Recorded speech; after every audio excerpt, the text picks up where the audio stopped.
राजस्थान पत्र का संपादकीय अमरबेल बना राजनीति का अपराधीकरण। जयपुर, दिनांक 11 अगस्त 2021। गति 100 शब्द प्रति मिनट।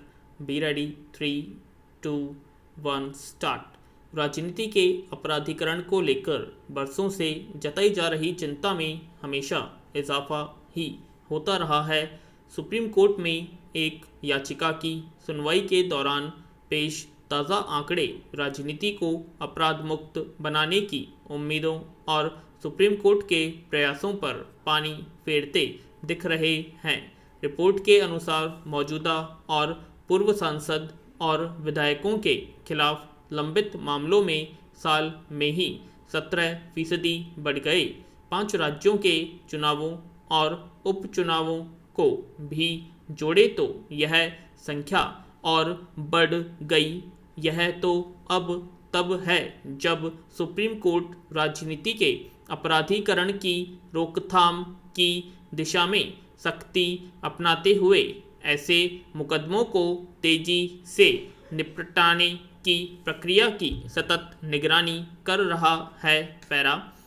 सुप्रीम कोर्ट में पेश इस रिपोर्ट में बताया गया है कि दिसंबर 2018 में मौजूदा और पूर्व सांसद और विधायकों के खिलाफ दर्ज आपराधिक मामलों की संख्या 4122 थी, जो सितंबर 2020 में बढ़कर 4859 हो गई। सुप्रीम कोर्ट ने राज्य सरकारों के उस रवैये पर भी गौर किया है जिसमें वे ऐसे जनप्रतिनिधियों के खिलाफ मुकदमे वापस लेती रहती हैं। राजनीतिक कारणों से दर्ज किए गए मुकदमे वापस लिए जाएं तो किसी को ऐतराज नहीं होना चाहिए, लेकिन गंभीर किस्म के आपराधिक मुकदमे वापस लेने की प्रवृत्ति चिंताजनक है। इसीलिए सुप्रीम कोर्ट ने ताज़ा निर्देश में यह भी कहा है कि संबंधित राज्य के हाई कोर्ट की अनुमति के बिना सांसदों और विधायकों के खिलाफ कोई मुकदमा वापस नहीं लिया जा सकेगा। हैरत की बात यह है कि मुख्यमंत्री व मंत्री के ओहदे पर बैठे नेताओं पर भी आपराधिक मामले खूब हैं।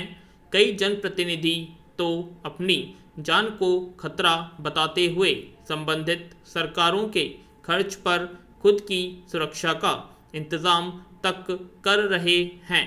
पैरा। चुनाव सुधारों के तमाम प्रयास होते रहे हैं, इससे भी इनकार नहीं किया जा सकता, लेकिन राजनीति में अपराधियों का प्रवेश बेरोक-टोक होने का एक बड़ा कारण और है। हमारी विधायिकाओं में चुनाव मैदान में उतरने वाले प्रत्याशी शपथ पत्रों में आपराधिक प्रकरणों की जानकारी तो देते हैं, लेकिन वह सही है या नहीं यह देखने वाला कोई नहीं है। राजनेताओं का अपराधियों में गठजोड़ इनके सत्ता में आने के बाद और मजबूत हो जाता है। पैरा। ऐसे माहौल में हमें संविधान सभा की आखिरी बैठक में डॉक्टर राजेंद्र प्रसाद का वह कथन याद करने की ज़रूरत है जिसमें उन्होंने कहा था, अच्छे लोग चुनकर आते हैं तो वे खराब संविधान को भी अच्छा बना सकते हैं, लेकिन यदि ऐसा नहीं है तो संविधान देश की मदद नहीं कर सकता। पैरा। कौवा चल हंस की चला और अपनी ही चाल भूल गया, कुछ ऐसा ही हाल हो रहा है राजस्थान के शिक्षा विभाग ने अंग्रेजी स्कूलों के बढ़ते रुझान को देखते हुए प्रदेश में ताबड़तोड़ सरकारी स्कूलों को अंग्रेजी माध्यम के महात्मा गांधी राजकीय इंग्लिश मीडियम स्कूल में बदलना शुरू कर दिया। इस आपाधापी में इन स्कूलों में सरकार द्वारा स्कूल चलाने का मूल उद्देश्य ही खतरे में पड़ने के साथ ही संसद द्वारा पारित कानून का उल्लंघन भी होने लगा है। राज्य के शिक्षा मंत्री गोविंद सिंह डोटासरा ने इन अंग्रेजी माध्यमों के स्कूलों के बारे में विधानसभा में एक प्रश्न के जवाब में कहा था कि इन स्कूलों की जो भी आवश्यकता होगी, जितना भी बजट चाहिए होगा, वे सरकार मुहैया करवाएगी। उन्होंने कहा, गरीब का बच्चा जो अंग्रेजी माध्यम के स्कूल में पढ़ने का सपना नहीं देख सकता था, उन बच्चों को निःशुल्क इंग्लिश मीडियम की शिक्षा दी जाएगी। हकीकत उनके इस बयान के पूरी तरह उलट है। ये नए खुले स्कूल निजी क्षेत्र में चलने वाले अंग्रेजी माध्यम के पब्लिक स्कूलों की तर्ज पर ही विद्यार्थियों से वसूली में जुट गए हैं। शिक्षा का अधिकार कानून जहां उच्च प्राथमिक स्कूलों के बच्चों को निःशुल्क शिक्षा प्रदान करने के लिए कहता है, वहीं इन सरकारी स्कूलों का अंग्रेजीदा रवैया अभिभावकों की जेब खाली करने में जुट गया है। विद्यालय विकास एवं प्रबंधन समिति की आड़ में की जा रही इस वसूली को विद्यालय विकास शुल्क का नाम दिया गया है। वास्तविकता में तो यह वसूली इस बात का द्योतक है कि यदि अंग्रेजी पढ़नी है तो शुल्क चुकाना ही पड़ेगा, भले ही सरकारी स्कूल की अंग्रेजी क्यों न हो। कहीं तो छात्रों से प्रवेश के समय 3-3 हज़ार रुपये वसूले जा रहे हैं, तो कहीं 1-1 हज़ार। यदि निःशुल्क शिक्षण का दावा है तो सरकार को यह सुनिश्चित करना होगा कि अंग्रेजी माध्यम स्कूलों में शिक्षा पूरी तरह निःशुल्क रहे। एक तरफ तो पैसा वसूल किया जाए, फिर दूसरी तरफ मुफ्त शिक्षा का दावा हो, यह दोहरी नीति उचित नहीं है।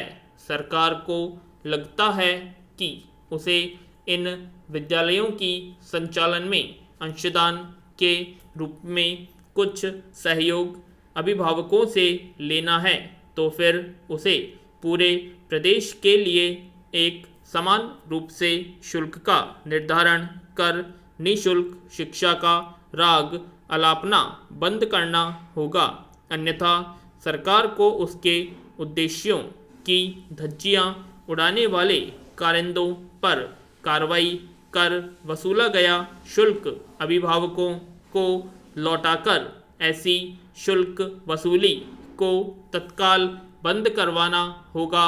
पैरा, धर्म का कार्य अगर करो तो मन वचन काय से करो, और पाप का काम अगर करो तो जहाँ रुक सको वहाँ रुको। धर्माचार करो पर मन से कुछ दूसरा हो, वचन में कुछ दूसरा हो और क्रिया में कुछ दूसरा हो, तो हमें धर्म का सच्चा फल नहीं मिल सकता। यदि मन में कुटिलता रख कर के धर्माचरण करेंगे तो उसका फल नहीं मिलता। व्यवहार के क्षेत्र में मन, वचन और काय में अंतर भी करना पड़ता है। लोक व्यवहार में मनुष्य एकाएक अपनी दुष्प्रवृत्तियों को नियंत्रित करने में सफल नहीं हो पाता। इस हालत में अगर मन में पाप आए तो उसे मन तक सीमित रखो, वचन में न आने दो। वचन में पाप आया है तो उसे वचन तक रोक दो, व्यवहार में मत आने दो। मतलब अपनी खोटी प्रवृत्ति को जिस स्तर पर रोकने की स्थिति हो, उसी स्तर पर रोकने की चेष्टा करनी चाहिए। पैरा, एक तरफ पुलिस थानों में पीड़ित की FIR दर्ज नहीं होने की शिकायत आम है, दूसरी तरफ FIR दर्ज करने की व्यवस्था का दुरुपयोग भी हो रहा है।